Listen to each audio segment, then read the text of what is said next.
Night shift ಕೆಲಸ danger. ಕೆಲವು ಕಂಪನಿಗಳಲ್ಲಿ ನೈಟ್ ಶಿಫ್ಟ್ ಮಾಡಬೇಕಾಗುತ್ತೆ. ಎಂಪ್ಲಾಯ್ ಶಿಫ್ಟ್ ಪ್ರಕಾರ ಕೆಲಸ ಮಾಡಲೇಬೇಕು.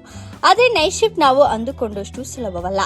ದೂರದಿಂದ ನೋಡೋರಿಗೆ ಅದು ಆರಾಮದಾಯಕ ಕೆಲಸ ಅನಿಸಬಹುದು. ಅದು ನೈಟ್ ಶಿಫ್ಟ್ ಮಾಡುವವರ ಆರೋಗ್ಯಕ್ಕೆ ತುಂಬಾನೇ ಡೇಂಜರಸ್. ಮೊದಲನೇದಾಗಿ ಹಗಲಿನಲ್ಲಿ ನಿದ್ರಿಸುವ ಮೂಲಕ ರಾತ್ರಿಯ ನಿದ್ರೆಯ ಕೊರತೆ ಸರಿದೂಗಿಸಲು ಸಾಧ್ಯವಿಲ್ಲ. ಕಾರಣ ಸರಿಯಾಗಿ ನಿದ್ರೆ ಮಾಡಲು ಅಸಾಧ್ಯ.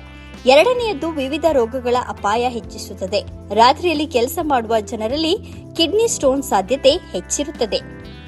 ಮಯೋ ಕ್ಲಿನಿಕ್ ಪ್ರೊಸೀಡಿಂಗ್ಸ್ ಜರ್ನಲ್ನಲ್ಲಿ ಪ್ರಕಟವಾದ ಅಧ್ಯಯನದ ಪ್ರಕಾರ ನೈಟ್ ಶಿಫ್ಟ್ ಕಿಡ್ನಿ ಸ್ಟೋನ್ಗೆ ಕಾರಣವಾಗುತ್ತದೆ. ಮೂತ್ರಪಿಂಡದಲ್ಲಿ ಕಲ್ಲುಗಳು ಬೆಳೆಯಲು ಕಾರಣವಾಗುತ್ತದೆ. ರಾತ್ರಿ ವೇಳೆ ದೈಹಿಕ ಚಟುವಟಿಕೆ ಕಡಿಮೆ ಇರುತ್ತದೆ. ಆದ್ದರಿಂದ ಅಪಾಯ ಸಾಧ್ಯತೆ ಇದೆ ಎಂದು ಅಧ್ಯಯನ ಹೇಳಿದೆ.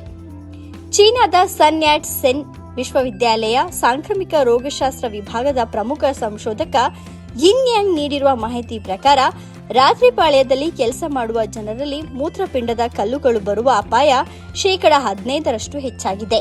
ಈ ಅಪಾಯವು ಧೂಮಪಾನ, ನಿದ್ರೆಯ ಕೊರತೆ, ಸಾಕಷ್ಟು ನೀರು ಸೇವನೆ ಇಲ್ಲದಿರುವುದು ಮತ್ತು ಅಧಿಕ ತೂಕದಿಂದ ಸಂಭವಿಸುತ್ತದೆ ಎಂದು ಹೇಳಿದ್ದಾರೆ.